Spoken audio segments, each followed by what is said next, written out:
전서 2장 1절에서 우리 10절 말씀을 같이 봉독을 했죠. 우리 말씀 가지고 성도의 자기 인식이라고 하는 제목으로 우리 하나님의 말씀 증거하겠습니다. 키에르케고르하고 동시대를 살았던 덴마크의 아주 유명한 동화 작가가 있죠. 한스 크리스티안 안데르센이라고 하는 사람입니다. 그 안데르센은 사람들의 가슴을 울리는 굉장히 주옥 같은 다수의 작품을 세상에 남겼죠.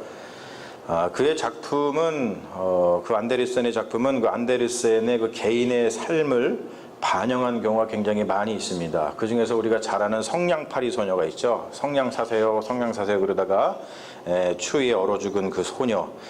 그 이야기는 가난했던 그 어머니의 어린 시절을 생각하면서 쓴 것이라고 그러고, 또 눈의 여왕이라고 하는 또 유명한 작품이 있습니다. 그것은 나폴레옹 전투에 참전했던 그 아버지가 그 전쟁에서 돌아와서 갑자기 이제 죽게 되는데, 그것을 보고서 눈의 여왕이 데려간 것이라고 생각을 했어요. 그 어린 시절에. 그래서 그 추억을 떠올리면서 눈의 여왕이라고 하는 작품을 썼죠. 그리고 또 우리가 잘 아는 미운 오리 새끼라는 작품이 있습니다. 그것은 이 안데르센이 작가로다가 데뷔한 후에 그의 추진 때문에 그 작품의 세계, 그러니까 그 작가들의 세계에서 홀대받던 그 시절을 생각하며 쓴 작품이 미운 오리 새끼라는 작품입니다. 안데르센 동화 중에서 벌거숭이 임금님, 벌거벗은 임금님, 영어로 하면 The Emperor's New Clothes라고 하는 그런 동화인데, 이것은 참 많은 생각을 하게 해주는 그런 작품이죠. 몸에 아무것도 걸치지 않은 임금님을 백성들은 아무 일 없다는 듯이 막 환호를 합니다. 그런데 그 중에 한 아이가 현실을 말하죠. 무슨 현실입니까? 임금님이 실은 벌거벗었다. 그래서 임금님이 벌거벗었다라고 하는 말을 많은 사람들 앞에서 하게 됩니다. 사실 사람들은 현실을 바로 보지 못하고, 그리고 바로 본다고 해도 진실을 말하지 못하고 살아요. 그런데 그 어린아이는 있는 그대로의 현실을 그냥 그대로 말할 줄 알고 그대로 볼 줄 아는 순진한 마음과 용기를 지녔던 것이죠.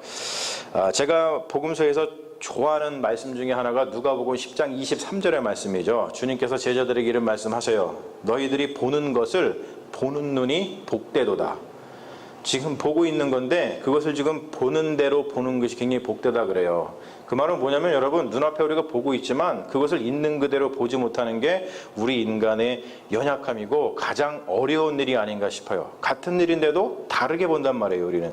근데 그것을 그대로 보는 눈, 정말로 순진한 마음과 용기를 지니는 것이 우리에게는 어렵고 힘든 일이지만 그런 것을 가져야 된다는 것을 알 수가 있죠. 또 위에서 얘기했던 미운 오리 새끼도 많은 생각을 하게 해주는 명작입니다. 한 백조가 오리알 가운데 섞여 있어가지고 오리들하고 같이 태어나고 오리들과 같이 성장을 했지만 결국 자기 자신이 오리가 아니라 백조였다는 것을 깨달았을 때의 그 기쁨과 자유는 이루 말할 수가 없었어요. 오리들 가운데 섞여서 오리들에게 구박을 바라면서 자란 그 백조의 서러움이 한순간에 하늘로 날아가 버렸죠. 사랑하는 여러분, 우리는 우리 자신의 모습을 진실하게 인식하고 있는가? 우리가 백조임에도 불구하고 오리 가운데 섞여서 온갖 구박을 받으면서 신태한탄하면서 살고 있지는 않은가? 그런 모습을 다시 한번 돌아봤으면 좋겠어요. 뭐냐면 오늘 말씀의 제목처럼 성도의 자기 인식은 굉장히 중요하다는 거예요. 자기가, 내가 어떠한 존재인지를 온전히 인식한 자만이 자신의 신분에 걸맞는 복을 누리면서 살아갈 수 있다는 것이죠. 오리 가운데 섞여가지고 자신이 오리인 줄로 잘못 알고 살았던 백조가 어느 날 백조의 모습에 반해서, 야, 나도 저렇게 우아한 백조가 되었으면 좋겠다라고 소망을 했어요. 그런데 어느 날 백조가 다가와서 오리인 줄 착각하면서 살아가고 있는 백조한테 이렇게 얘기해 주죠. 너는 백조야 라고 말을 해주었을 때 미운 오리 새끼는 백조처럼 훨훨 하늘을 날아서 새로운 삶을 살아가기 시작을 했습니다. 여러분, 이와 똑같은 이야기가 사실은 성경에도 나와요. 누가복음 19장에 가면은 누가복음 15장에 가면은 어떤 얘기가 나오죠? 삭개오 이야기가 나옵니다.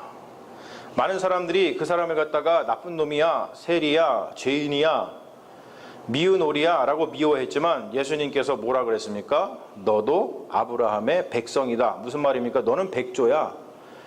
주님께서 우리에게 하신 일이 뭡니까? 주님께서 십자가에서 달려 돌아가시면서 사실은 우리에게 하신 일은 뭐냐면 다른 것이 아닙니다. 그 일을 통해서 우리에게 선포하신 한마디가 있는데 바로 너는 하나님의 백성이야 라고 하는 그 말씀을 우리에게 해 주셨다는 것이죠.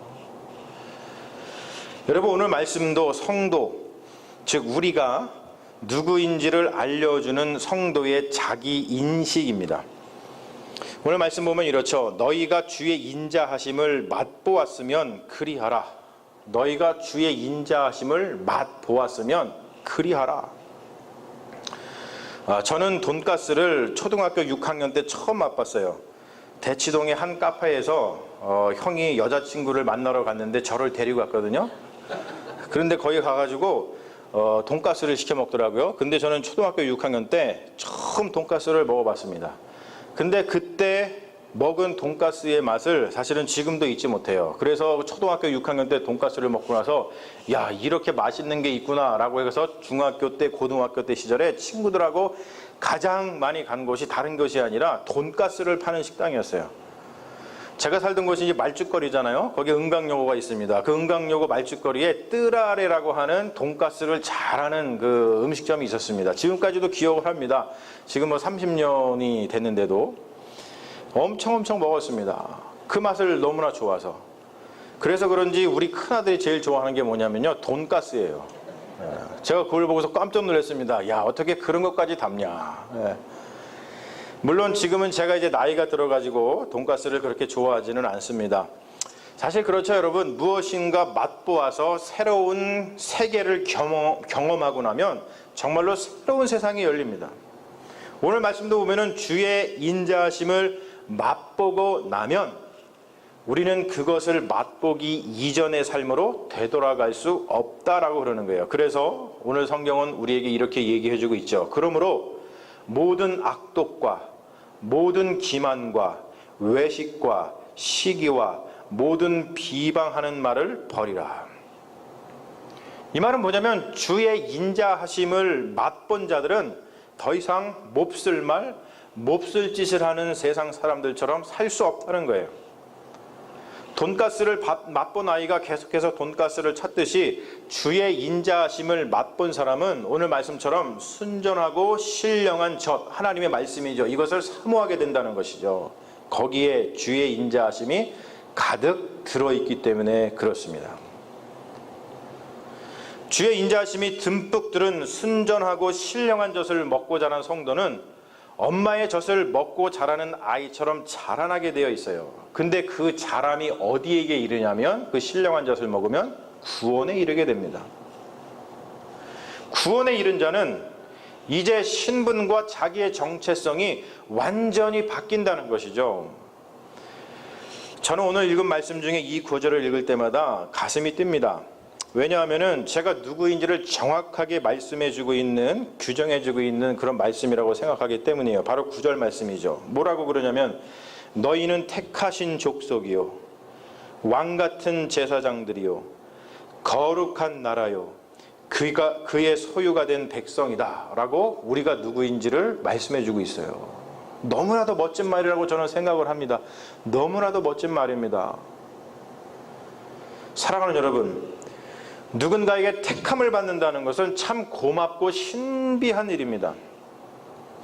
저는 그 동물의 왕국 보는 것을 굉장히 좋아하는데 특별히 맹수가 먹이를 사냥하는 것을 보면서 많이 배웁니다. 그걸 보면은 맹수들이 아주 조심스럽게 그리고 아주 열심히 집중해서 한치의 실수도 없이 무섭게 용감하게 노련하게 급소를 향해서 협동해서 목숨을 내건 사투를 벌이는 것을 볼 수 있어요.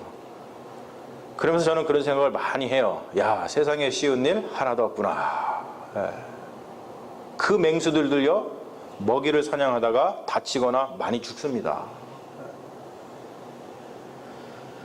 근데 그 동물의 왕국을 보면은 숫사자들, 그 맹수들이 암사자에게 택함을 받기 위해서 싸움하는 것을 보는데 정말로 처절하기도 하고 애처롭기도 합니다.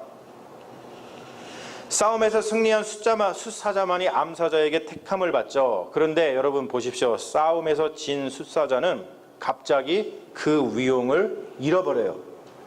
그리고 정말로 어디 쥐구멍으로다가 들어갈 것 같은 그런 감정을 보이죠.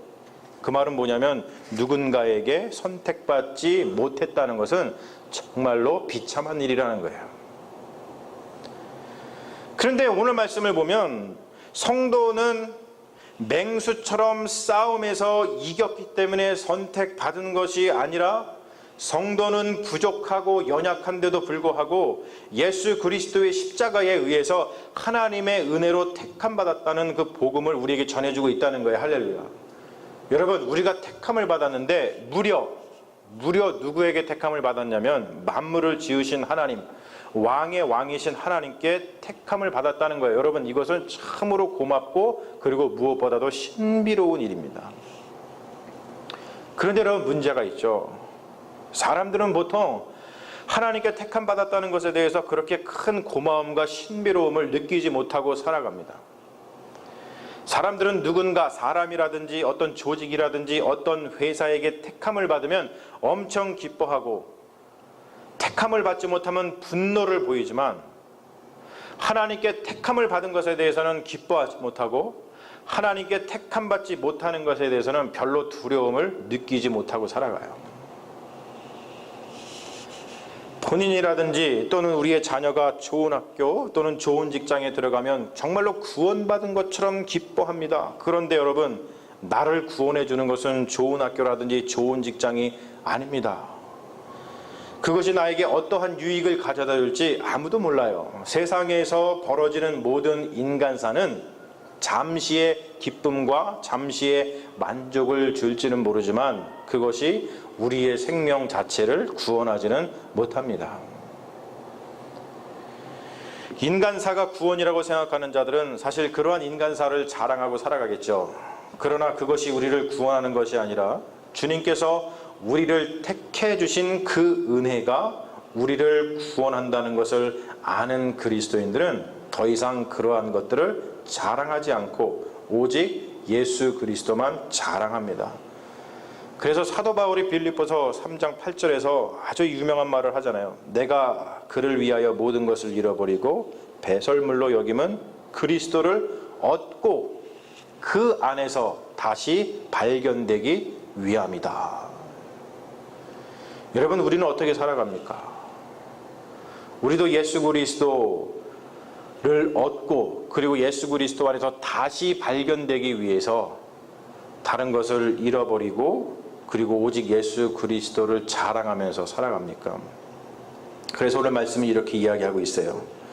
이는 너희를 어두운 데서 불러내어 그의 기이한 빛에 들어가게 하시니에 아름다운 덕을 선포하게 하려 하심이라. 사랑하는 여러분, 성도는 다음과 같은 사실을 반드시 인식해야만 합니다.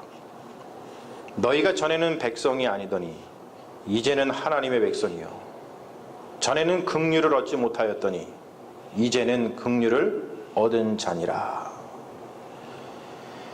이러한 자기 인식이 확실한 성도, 확실한 그리스도인은 다른 것을 자랑하지 아니하고 나를 하나님의 백성이 되게 하고 나를 긍휼 입은 자 되게 하신 예수 그리스도의 아름다운 덕을 선포하면서 살아갑니다. 우리의 말로, 우리의 행동으로, 우리의 삶으로 우리는 예수 그리스도를 선포하면서 살아가게 됩니다. 우리는 인생을 살면서 순간순간 나는 누구인가, 자기 인식, 나는 누구인가를 수도 없이 물어야 됩니다. 그리고 오늘 말씀을 기억해야 됩니다. 우리는 그리스도의 은혜로 하나님께 택함을 받은 왕 같은 제사장이고 거룩한 나라고 하나님의 소유된 백성입니다. 우리는 긍휼을 입은 자들입니다. 이러한 주의 인자하심을 맛본 자는 결코 세상 사람들과 같은 삶을 살 수가 없어요. 제가 힘들고 어려울 때 어떠한 책에서 이 문구를 봤어요. 이게 얼마나 힘이 되는지 몰라요. 그 문구가 뭐냐면 이런 문구였습니다. 처지는 머슴이지만 마음은 마님처럼 살아라. 여러분, 우리의 삶이 힘에 겨워서 비록 우리의 처지가 머슴 같을 때가 많아도 우리는 왕 같은 제사장이라는 것을 잊지 말고 우리가 마님처럼 배짱 있게 담대한 마음을 가지고 당당하게 사는 믿음의 자녀가 되었으면 좋겠습니다. 바로 그것이 우리 그리스도인들이 누구인지를 다시 한번 기억하는 우리 성도의 자기 인식이 될 줄로 믿습니다. 사랑하는 여러분, 하나님 안에서 왕같은 제사장으로 거룩한 나라로 하나님의 소유된 백성으로 살아가시는 믿음의 자녀들 되시기를 주님의 이름으로 축원합니다. 아멘. 우리 잠시 기도하겠습니다. 하나님, 우리가 인생을 살아가면서 매 순간마다 우리가 누구인지를 다시 한번 기억하는 믿음의 자녀들 되게 하여 주시옵소서. 힘들고 어려울 때, 어깨가 축 처질 때, 어디로 나아갈지 모를 때, 무엇을 해야 될지 모를 때 하나님 이 말씀을 다시 한번 기억하게 하여 주셔서 우리가 하나님께 택함을 받은 사람이라는 것, 왕같은 제사장이라는 것, 거룩한 나라이고 하나님의 소유된 백성이라는 것, 이제는 우리가 하나님의 긍휼하심을 입고 하나님의 백성이 되었다는 것을 다시 한번 기억하면서 아버지 우리의 삶을 다시 한번 일으켜 세우면서 하나님이 주신 그 은혜로 살아가는 믿음의 종들 다 될 수 있도록 역사하여 주시옵소서. 주님께서 우리와 함께하여 주실 줄로 믿사오며 우리를 구원하신 예수님 이름 받들어 간절히 기도 올리옵나이다. 아멘. 주여 믿습니다.